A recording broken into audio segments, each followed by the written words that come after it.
Cabinet has approved extending the validity period of certain South African drivers' licenses from 5 years to 10 years. Minister in the presidency, Khumbudzo Ntshavheni, announced the decision during a media briefing on Thursday, saying the change will apply to specific light motor vehicle license categories once the necessary legislative amendments have been enacted. Ntshavheni said the new 10-year validity period will apply to driving license codes A, A1, B, and EB, covering light motor vehicles. She explained that heavy commercial and public transport vehicles will remain subject to the existing 2- or 5-year renewal cycles, while professional driving permits will continue to be renewed every 2 years. Cabinet approved the extension of the validity period of driving licenses for codes A, A1, B, and EB from 5 years to 10 years, Ntshavheni said. She added that the change aligns with international best practice, enhances administrative efficiencies, reduces the frequency of renewals for motorists, and eases service demand pressures within the licensing system. Ntshavheni said the extended validity period cannot take effect immediately because legislative amendments are still required. Motorists must therefore continue to renew expired driving license cards until the new law takes effect, she said, confirming that the current renewal requirements remain in force until the legal changes have been completed. On cabinet decisions, extension of driving license validity period from 5 years to 10 years. Cabinet approved the extension of the validity period of driving licenses for codes A, A1, B, and EB from 5 years to 10 years. The 10-year renewal period will apply only to light motor vehicles. Heavy commercial and public transport vehicles will remain subject to existing 2- or 5-year renewal cycles, while professional drivers' permits will also remain on the 2-year renewal cycle. The change aligns with international best practice, enhances administrative efficiencies, reduces the frequency of renewals for motorists, and eases service demand pressures within the licensing system. The implementation of the extended validity period requires legislative amendments, so motorists must therefore continue to renew expired driving licenses cards until the new law takes effect. The Hawks Serious Commercial Crime Investigation Team, based at headquarters Pretoria, working with the South African Revenue Service, SARS, conducted a raid on Wednesday, July 29, 2026, at a premises in Kempton Park identified as a storage facility for imported ethanol. The joint team discovered the consignment being offloaded at an unlicensed and unregistered facility into 1,000-liter flow bins. The police further discovered other flow bins on site and storage tanks. No arrests have been made yet. Investigation is ongoing.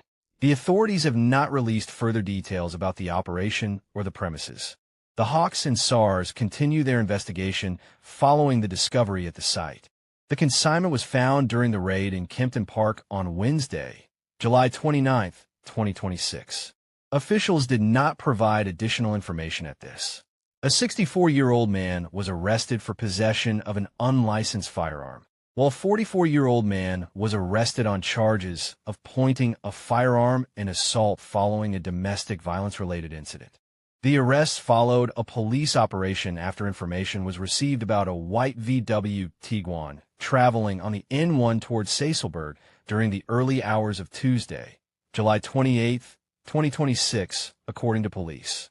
Members of the Feesile Dobie District Highway Patrol responded to the information. Police said the driver was wanted in connection with a case registered at Bainsville after he allegedly pointed a firearm at his wife and assaulted her. Officers then conducted a waylay operation and intercepted the vehicle at Vol Plaza, where they stopped and searched it. The vehicle had 2 male occupants inside when it was searched. During the search, police recovered 2 firearms from the vehicle. One firearm, belonging to the second occupant, was found to be unlicensed. Both suspects were arrested on separate charges.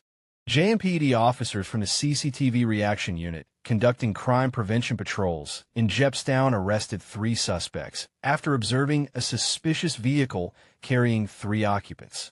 Officers reported the occupants appeared to be under the influence of alcohol and noticed what appeared to be a rifle inside the vehicle during patrols in the area. A search of the vehicle resulted in the seizure of 2 rifles with no visible serial numbers, together with a quantity of ammunition.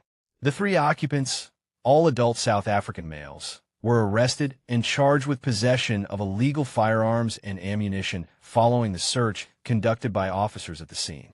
The suspects were detained after their arrest, while the case was handed over to Jeppe Saps for further investigation. JMPD said the arrests followed observations made during crime prevention patrols in Jepstown, where officers identified the suspicious vehicle before conducting the search that uncovered the firearms and ammunition. 4 suspects aged between 26 and 42 are expected to appear before the Protea Magistrates Court after their arrest during an intelligence-driven police operation linked to an alleged cross-pavement robbery. They face charges of possession of an unlicensed firearm, live ammunition, cross-pavement robbery, and possession of suspected stolen money, according to Gauteng police authorities. Police said the arrests followed a cross-pavement robbery reported on July 27th at a local shopping center in Diepkloof. Information gathered during the investigation was operationalized, leading officers to Jabulani Hostel, where the 4 suspects were arrested without further details being released by authorities regarding the operation. During the operation, police confiscated a 9mm pistol loaded with 15 live rounds of ammunition and an undisclosed amount of money. Investigations into the case are continuing. Johannesburg District Commissioner Major General Nonlamla Kabika commended officers for their swift reaction and dedication in tackling serious and violent crimes across communities.